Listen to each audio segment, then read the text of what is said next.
Hello friends, you are watching Jago India Jago YouTube channel और मैं प्रदीप दुबे आपके लिए लेकर आया हूं 2021 का बेस्ट स्मॉल कैप का वीडियो। इस वीडियो में मैं 3 बेस्ट फंड का कंपेयर करूंगा और कंपेयरिंग फैक्टर जो होंगे वो हैं risk and volatility measures, market volatility measures जो आज तक आपको किसी भी एडवाइजर ने या किसी भी यूट्यूब चैनल पर नहीं देखा होगा। इसलिए वीडियो को लास्ट तक जरूर देखें और हमारे चैनल को सब्सक्राइब करना ना भूलें, जिससे कि आपको और भी नॉलेज बढ़ती रहे। तीसरा जो कंपेयरिंग फैक्टर होगा वो है फंड परफॉर्मेंस, जिसे देखकर आप अपने फंड का बेसिक सिलेक्शन करते हैं। इंटरेस्टिंग वीडियो स्टार्ट हो उससे पहले आप चैनल को सब्सक्राइब, लाइक और बेल आइकन को प्रेस करना ना भूलें, क्योंकि वीडियो में आप खो जाएंगे और लाइक एंड सब्सक्राइब करना भूल जाएंगे। चलिए कंपेयर करते हैं 3 स्मॉल कैप फंड्स का। थंबनेल आपने देख लिया होगा, फंड्स के नाम आपको पता हो गए होंगे। सबसे पहले बेसिक डेटा देखते हैं। एचडीएफसी स्मॉल कैप का एनएवी 1 जनवरी 2021 को 50.64 थी। NAV net asset value 1 unit का प्राइस बतलाती है और ये पर डे चेंज होती रहती है। फंड साइज, जिसे एयूएम एसेट अंडर मैनेजमेंट भी कहते हैं, वो है 9,322 करोड़ रुपए। डेट ऑफ लॉन्च की बात करें तो 1 जनवरी 2013 था, क्योंकि डायरेक्ट म्यूचुअल फंड 1 जनवरी 2013 से ही लॉन्च हुए थे। और मैं सभी डायरेक्ट म्यूचुअल फंड में निवेश करने की सलाह देता हूं, क्योंकि लॉन्ग टर्म में 3 to 5% ज़्यादा रिटर्न सिर्फ आपके इस बेसिक सिलेक्शन पर मिल जाता है कि आपने डायरेक्ट म्यूचुअल फंड लिया है या फिर रेगुलर। ऐसा क्यों होता है, ये आपको लास्ट में वीडियो का एक लिंक मिलेगा, उसको क्लिक करके जरूर देखें। एचडीएफसी स्मॉल कैप के वीडियो का लिंक दिखेगा, उसे देख लें। एचडीएफसी स्मॉल कैप के पोर्टफोलियो में टोटल 73 स्टॉक्स हैं। इन्वेस्टमेंट के लिए मिनिमम कितना अमाउंट चाहिए देखते हैं। आप इस फंड में लमसम के जरिए अगर निवेश करना चाहते हैं तो फर्स्ट टाइम आपको मिनिमम 5,000 का निवेश करना होगा और सेकेंड लमसम ऑनवर्ड्स आप मिनिमम 1,000 रुपीज़ का निवेश कर सकते हैं। अब सिप के मिनिमम अमाउंट को समझते हैं। सिप का मिनिमम अमाउंट 500 है। सिप या सिस्टमेटिक इन्वेस्टमेंट प्लान जो आपके अकाउंट से ऑटोमेटिकली मंथली बेसिस पर अमाउंट कट हो जाते हैं। Basic data axis small cap and SBI small cap का भी आपको स्क्रीन पर दिख रहा होगा। डिटेल्स आप समझ गए हैं, मैं सिर्फ कंपेयर करूंगा। फंड साइज का एयूएम एक्सिस का ग्रोइंग है एंड बैलेंस है 10,000 करोड़ के बाद म्यूचुअल फंड के स्मॉल कैप कैटेगरीज में रिटर्न स्लो डाउन हो जाते हैं, क्योंकि आपके पास भी अगर 1 करोड़ रुपए दे दिए जाए और स्मॉल कंपनीज में निवेश करने के लिए कहा जाए तो आप भी कंफ्यूज हो जाएंगे कि कैसे अच्छा रिटर्न भी ले और रिस्क भी आपके इन्वेस्टमेंट पे कम हो। ऐसे ही कंडीशन फंड मैनेजर की होती है। According to fund size Axis best है और एसबीआई स्मॉल कैप भी 6,201 करोड़ के साथ अच्छा एयूएम पर है। शायद यही वजह है कि SBI small cap lump sum investment block करके रखा है, वो नहीं आपको लमसम करने के लिए कहता और आप चाह के भी नहीं कर पाएंगे। इससे उसका एयूएम भी अंडर कंट्रोल रहता है। एचडीएफसी स्मॉल कैप का एयूएम 1,000 करोड़ को टच करने वाला ही है। इससे आपने देखा होगा एचडीएफसी स्मॉल कैप का रिटर्न स्लो डाउन हुआ है, बट ये कोई फिक्स्ड रूल नहीं होता। ये मेरा पास्ट एक्सपीरियंस है जो आपके साथ मैंने शेयर किया।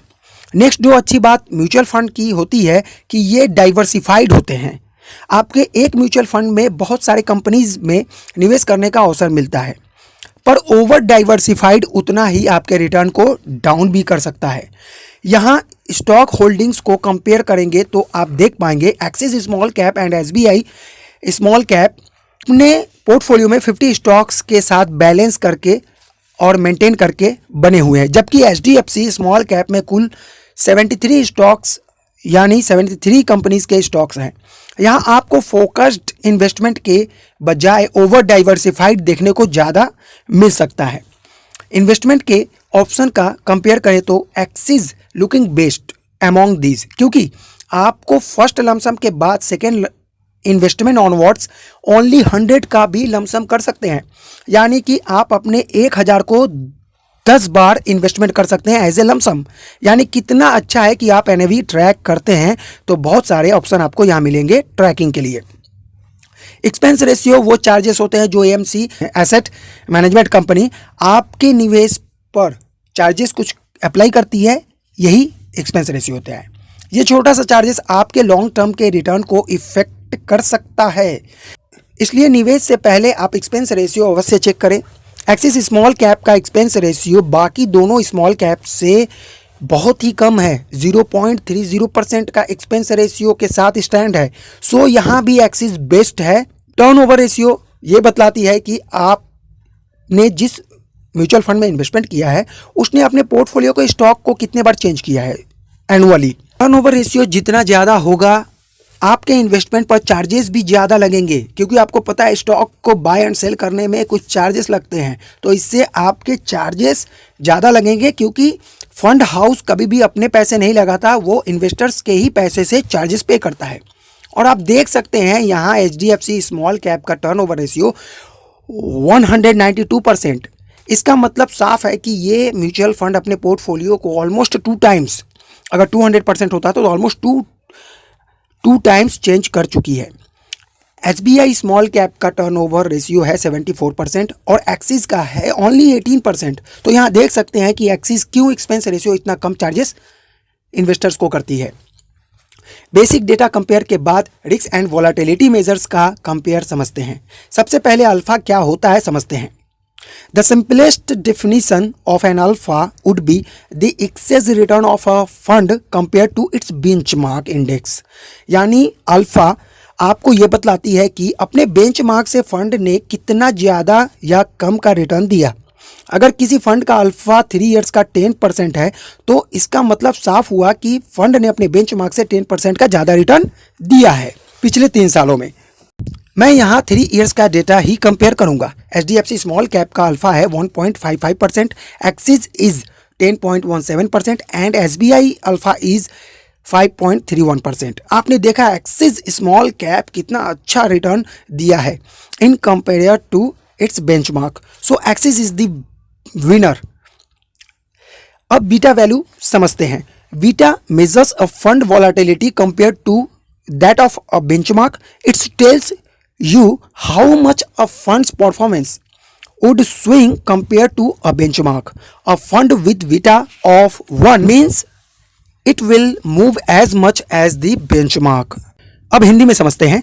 बीटा किसी भी फंड के वॉलेटिलिटी को बतलाती है कि वो फंड अपने बेंचमार्क की तुलना में कितना ज़्यादा वॉलेटाइल है। याद रखिए अल्फा भी बेंचमार्क से कंपेयर होता है, बीटा भी, लेकिन ये वॉलेटिलिटी बतलाती है, वो रिटर्न बतलाता है। बेंचमार्क का बीटा वैल्यू 1 माना गया है। अगर कोई फंड का बीटा 1 हुआ तो वो अपने बेंचमार्क के तरह ही वॉलेटाइल है। HDFC का बीटा वैल्यू है 0.91%, axis small cap beta is 0.78% and SBI beta value is 0.87%।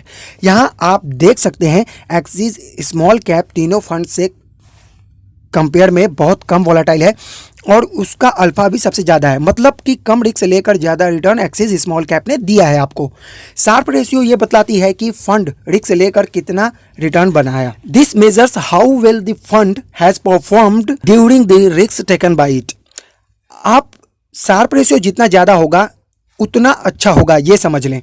HDFC small cap Sharpe ratio is negative में है 0.01, axis Sharpe ratio is 0.35% and SBI small cap Sharpe ratio is 0.14। यहाँ भी axis is winner और HDFC small cap 0 पर है almost, जिससे कि पता चलता है कि जब जब फंड ने रिस्क लिया उसका रिटर्न नेगेटिव में मिला, जिससे कि ये फंड अच्छा रिटर्न नहीं दे पाया अपने इन्वेस्टर्स को।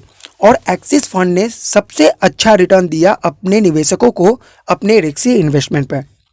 स्टैंडर्ड डिविएशन को समझने से पहले आप मीन रिटर्न समझना होगा।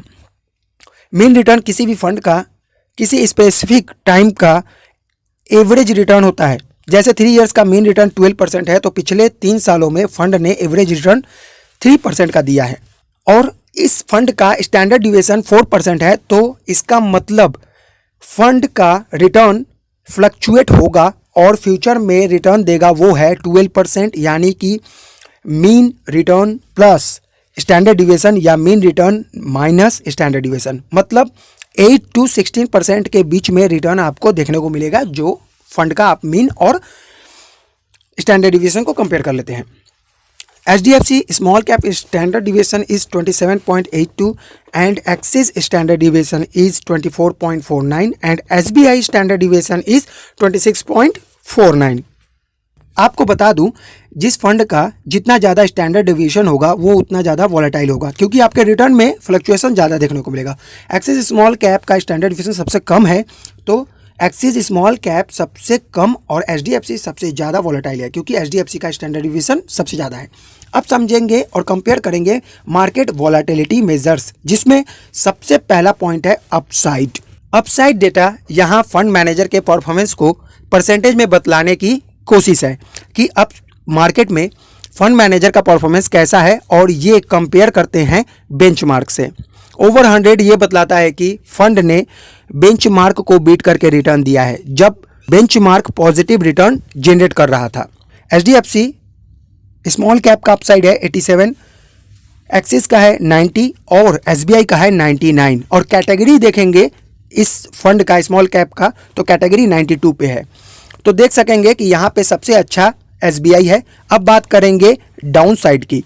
डाउन साइड डेटा यहाँ फंड मैनेजर के परफॉर्मेंस को परसेंटेज में बतलाने की कोशिश है कि डाउन मार्केट में फंड मैनेजर का परफॉर्मेंस कैसा रहा, और इसे भी कंपेयर करते हैं बेंचमार्क से। वैल्यू लेस देन 100 ये बतलाती है कि डाउन मार्केट में फंड मैनेजर अपने बेंचमार्क से कम गिरी है, यानी कि यहाँ पे मार्केट को समझिएगा गिरते वक्त का रिटर्न देखा गया है, और यहाँ पे 100 का अंदर नंबर है तो ये समझ में आता है कि ये अपने बेंचमार्क से कम गिरी है, 100 से ऊपर है तो ज़्यादा गिरी है।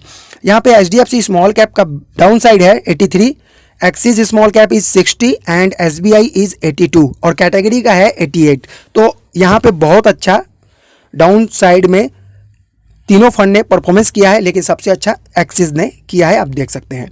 मैक्सिमम ड्रॉ डाउन ये बतलाती है कि फंड का ड्रॉन पीक कितना है, मतलब फंड मैक्सिमम कितना परसेंट गिरा है जब से फंड लॉन्च हुआ है। तो देखते हैं, आज तक सबसे ज़्यादा जो गिरा है HDFC स्मॉल कैप नेगेटिव ये सभी हैं 44.53%, axis is 30.20% and SBI is 33.04%। यहाँ देख सकते हैं सबसे ज़्यादा HDFC आज तक जब से डेट लॉन्च हुआ है आज तक, यानी कि आज वीडियो अपलोड हो रहा है तब तक ये 44% गिरी हुई है एक दिन में। और यहाँ पे देखेंगे तो एक्सिस सबसे कम गिरा हुआ है। क्यों ऐसा पता चला आपको? क्योंकि यहाँ पर मैंने अल्फा बीटा वॉलेटिलिटी जो स्टैंडर्ड डिविएशन है, मीन रिटर्न है, सब आपको एक्सप्लेन किया। इससे आपको यहाँ रिजल्ट आउट हो गया कि क्या मिलेगा। अब परफॉर्मेंस की बात करें, जिसे आप देखकर जनरली फंड में इन्वेस्टमेंट करते हैं।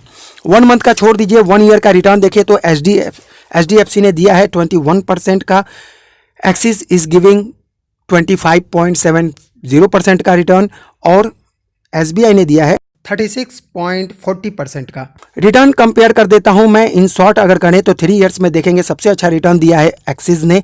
यानी कि अगर आपका 3 इयर्स का रिटर्न देखना चाहते हैं अपने म्यूचुअल फंड में अच्छे तरह से, तो स्मॉल कैप में मैं एक्सिस प्रेफर करूंगा। लेकिन अगर आप चाहते हैं मेरे से जुड़ना तो ज्वाइन बटन को क्लिक करके ज्वाइन कर सकते हैं और कमेंट्स करें, जिससे कि मैं आपको अपने व्हाट्सएप ग्रुप में जोड़ सकूं। 5 इयर्स की बात करें तो वहां पर विनर निकल के आता है SBI, जिसने 17% का रिटर्न दिया। और ऑल टाइम हाई देखें तो definitely SBI small cap is winner, 25.40% का रिटर्न दिया है। तो यहाँ पे लॉन्ग टर्म जो सोच कर आते हैं म्यूचुअल फंड में, तो यहाँ देख सकते हैं कि लॉन्ग टर्म में SBI ने अच्छा रिटर्न दिया है। आई होप कि दोस्तों आपको वीडियो बहुत अच्छा लगा होगा। मैं प्रदीप दुबे। अगर आप देखना चाहते हैं, कंपेयर करना चाहते हैं दूसरे फंड के साथ अपने फंड का, दूसरे के पोर्टफोलियो के साथ अपने पोर्टफोलियो का, तो डेफिनेटली कमेंट्स करें और हमारे चैनल को ज़रूर शेयर करें। हमारे यहाँ ऑडियंस नहीं आती, हमारे यहाँ व्यूवर्स नहीं आते, जबकि हमारा कंटेंट बहुत अच्छा होता है। तो रिक्वेस्ट है लाइक, सब्सक्राइब और बेल आइकन को प्रेस करना ना भूलें। Thank you so much. फिर मिलेंगे अनदर वीडियो के साथ, तब तक के लिए tata bye bye and keep investing.